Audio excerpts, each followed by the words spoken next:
have technique cards out now that kind of go over different ways to use some of our new products that are out. And the technique that I'm doing is going to be a color blend. I'm actually utilizing some of our friends and other brands to create this look, as well as our Malibu C concentrate colors. And what I'm going to do is just kind of alternate my darker and lighter shades to create almost light bands in her hair to give it a weird reflect, because she does wear it more curly than straight. I could just do a shadow root with these colors and then blend it out to a lighter shade. I'm going to turn you just a little bit because I'm a lefty. So that way, thank you. That way we got some lefties going on here. here. There are 3 of us here today. But that way y'all can kind of see a little bit what I'm doing. We are using Joico in their light pink with a little bit of just their regular pink. Then I'm also using their mauve and rose. And then I snuck in a little pulp-bright smoke. So. Got a little smoke in there. So Anthony, when you have a model sit down in your chair and you're going through the consultation and you're looking at what she's got going on, you and Georgia teach an amazing placement class. And if you guys haven't been to their class, you need to go to their independent class. It's phenomenal. It's Echelon Education. Yes, you do. So when Anthony has a gift for being able to look and really being able to judge where the lights and the darks are going to fall. So his placement is based off every head. So a lot of us, especially, and I'm going to put myself in a category I shouldn't, but we're not going to talk about it. So how many of you actually get into a rut to where your sectioning is the same with most clients all the time? Because that's your go-to, and you know how fast you can get through it. So when Anthony looks at a head, I'm going to let him explain how he knows where to pick things up.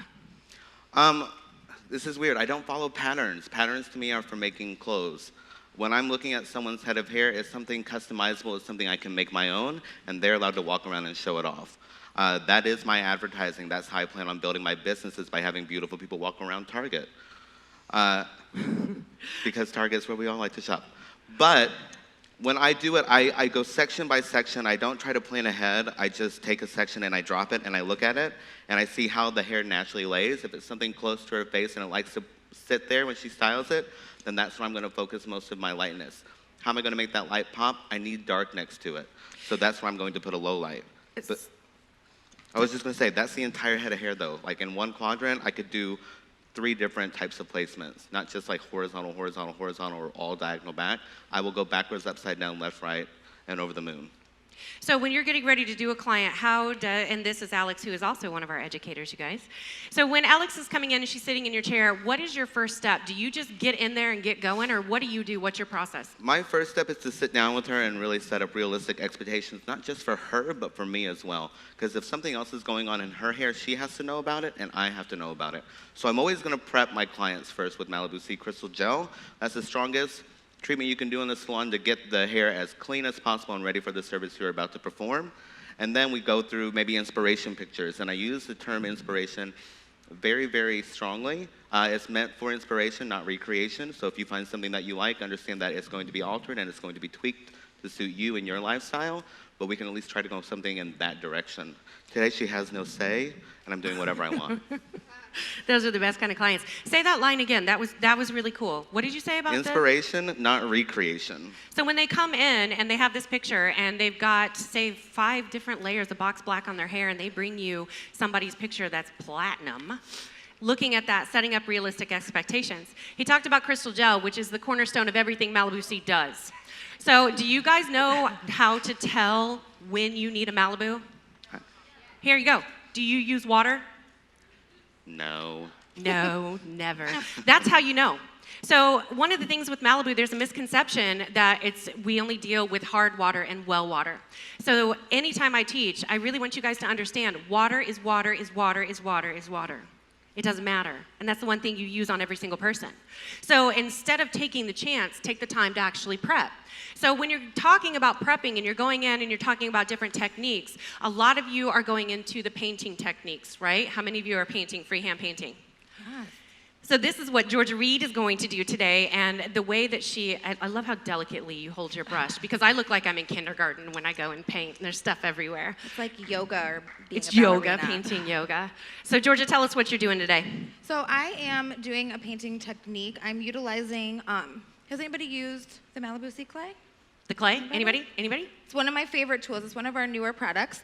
So I mixed one of my favorite regular lighteners and actually mixed our clay into it, because what it does is it makes it into a clay-based lightener that you can freehand paint with. So great thing about that, cuts down on your inventory, and you can actually use it for your color also, which I actually did to paint in her lowlights. So when I go in and do painting, I like to add in my lowlights by utilizing the same technique. So I like to paint them in. I don't like to put them in a foil because I like to use the same type of technique throughout the whole head of hair. So I add my clay into my color, and today we're using Kenra 7BB and 5BB, and I mixed that just ratio recommended and added my clay into it so I can actually paint that into the hair. So Georgia, how much clay did you add into your color? Mixed to consistency. So it's not going to affect your outcome.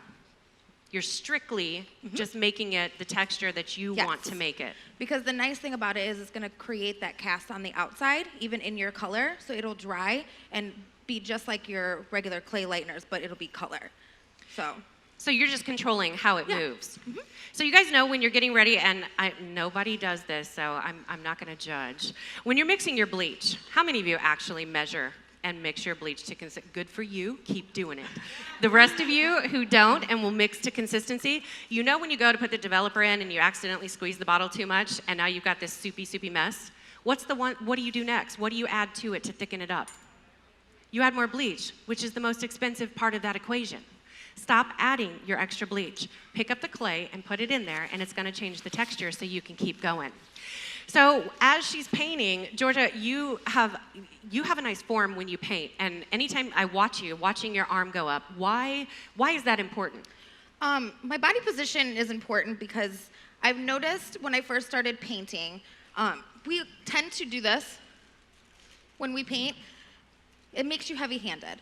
So I like to be on the side and hold my brush very delicately so I can actually just tap that lightener or my color onto the top and the surface. So my body position is really important. If I'm right in front of it, I'm more aggressive. If I'm off to the side, I'm able to do more of a tapping motion, and I'm able to just brush that on, just kind of like nail polish. Okay, so you're tapping. When you say tap, you literally mean that you're tapping. Yep. How many of you have issue with blending that balayage out too much? Does anybody do that? I tend to overblend. And so I can't get the dimension here like Georgia does. And one of her trademarks is doing her highs and lows at the same time. And the reason she can do that, like she said, is because of the clay. So we'll check back with you and see what you've got going on. But first, wait a minute, I didn't ask you. How did you prep her? She was actually prepped with, let's guess, Malibu Crystal Gel. Shampooed with Undo Goo Crystal Gel. No product, no conditioner afterwards, because we're gonna go in and do color or lightener. So we don't wanna shut that cuticle down. And so I can go in and do my color service. And you said something to me earlier that I got excited for you. She's got a full head of virgin hair, you guys. Ooh. I know that's a rarity for us to get to play with. So Georgia was awfully excited about that. All right, Miss Georgia Reed, I'll check back with you. So Miss Amanda, how are you, dear? Good, how are you guys? Yeah. Amanda's been playing double duty. She is also an educator for Pulp Riot. So she's been going stage to stage to stage, so we are very lucky to have her. And so, Amanda, let's get into this, because this is not my forte. I correct this, I don't actually apply it. So the way that you are able to judge your colors, I want you to talk about first how you prepped, and then what is this yellow? What is this yellow? We all know that this is not the natural yellow and underlying pigment, right? So what my beautiful client has going on here is she actually was doing cooler tones for the last couple of years. So that means that she had to be like an icy white, right? So now she wants to make the switch back over to warmer tones. So if I would put this over icy white, what do you think would happen? It'd probably drop out within the next, 2 weeks? So one way that you can utilize Malibu C products is you can actually use the concentrate colors as a filler for your fashion colors. And so what I did is I tried to dilute the yellow a lot. And I might have added a little bit too much, but I made her pretty much a neon yellow. But this is gonna be a perfect base for any of your warm tones. So also think about that when you're lifting for your fashion colors. The reason why your fashion colors aren't staying is because you're over lifting. So everything kind of survives on a different level. With her, I'd use the yellow. A lot of times when I do reds, I'll fill them with the red concentrate color at the shampoo bowl first, and then I'll layer on my red direct dye too.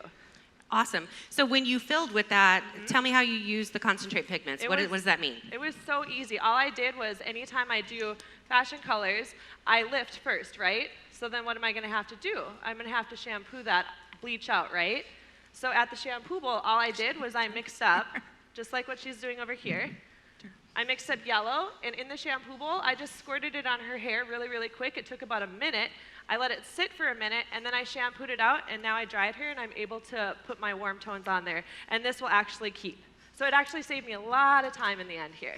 So what colors are you doing? Because she's got a full menagerie of colors going on over here. I think I'm like any fashion color artist where we have a really, really hard time putting only one color. Yes.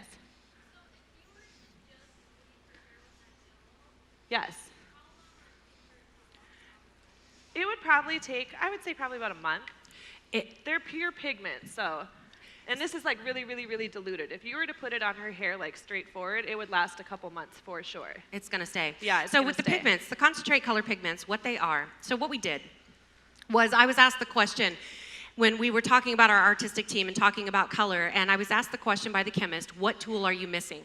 And I started thinking about all the different things that we had going on and my favorite tools that we use. And one of the things that we are all missing, we are actually missing the foundation of all color. What is the foundation of all color? The primaries. I need a red that's red, a yellow that's yellow, and a blue that's blue. If you go back and look at the tubes of the direct dyes that you're using, look at your blue. Your blue's not blue.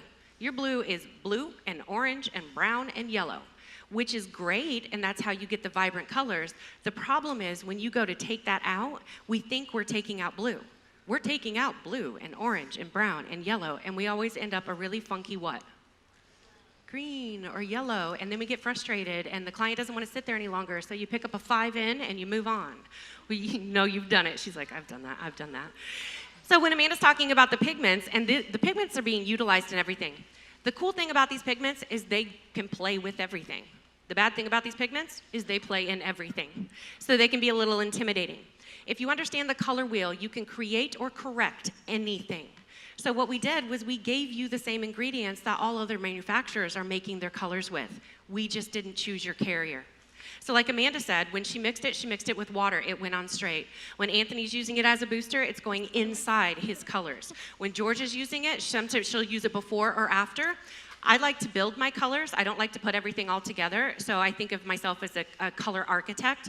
You always have to have a strong foundation and then build what you want and put the finishing touches on.